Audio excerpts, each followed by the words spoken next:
అందరికీ నమస్కారం అండి. ఈరోజు నేను చేయబోతున్న వీడియో ఏంటంటే ఆహ్, అష్టాదశ శక్తి పీఠాల్లో 12వ శక్తి పీఠమైన మాణిక్యాం దక్షవాటిక.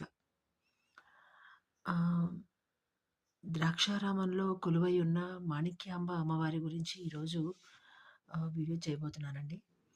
అదేంటంటే రక్షమాం ద్రాక్షారామ పురవాసిని భీమేశురాణి పాలయమాం గోదావరి గోదావరి తటి వాసిని శక్తి స్వరూపిణి మాణిక్యాంబ. మాణిక్యాంబ అనగా ఎంత చల్లనైన పేరు. అంబ అనగా అమ్మ అని అర్థం. మాణిక్యముల వంటి చిరునవ్వులు చిందిస్తూ ఆప్యాయతలను అందించే అమృతమూర్తి అని అర్థం. సతీదేవి యొక్క కణత అంటే నుదురుకి ఇటుపక్క అటుపక్క ఉండే భాగం ఉంటుంది కదండి.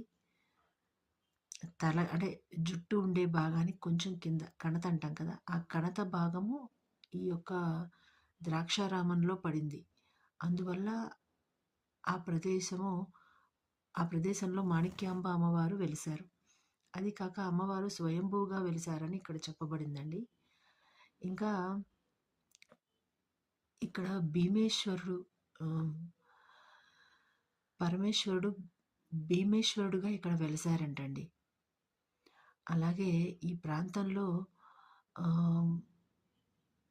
పరమేశ్వరుడికి సంబంధించిన 3 ఆలయాలు ఒకే ప్రదేశంలో ఉండడం మూలాన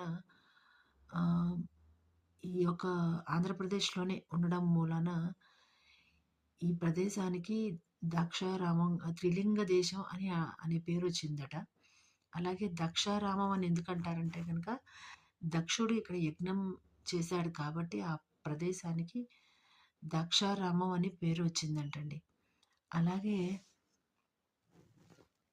ఇక్కడ అమ్మవారితో పాటు మాణిక్యాంబ అమ్మవారితో పాటు భీమశంకరుడు కూడా ఇక్కడ వెలసి ఉన్నారు కాబట్టి ఈ యొక్క ప్రదేశము శక్తిపీఠంగా అలాగే జ్యోతిర్లింగాలలో ఒకటిగా కూడా ఉన్నదండి. శ్రీశైలము, కాళహస్తి అలాగే ద్రాక్షారామం ఈ 3 ఉండడం మూలాన త్రిలింగ దేశం అని అంటారట. అలాగే ఈ ప్రాంతానికి శక్తిపీఠానికి అధిదేవత ఎవరు అంటే మాణిక్యాంబాదేవి. ఇక్కడ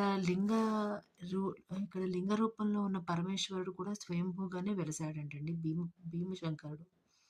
ఇంకా ఈ యొక్క దేవాలయము తూర్పు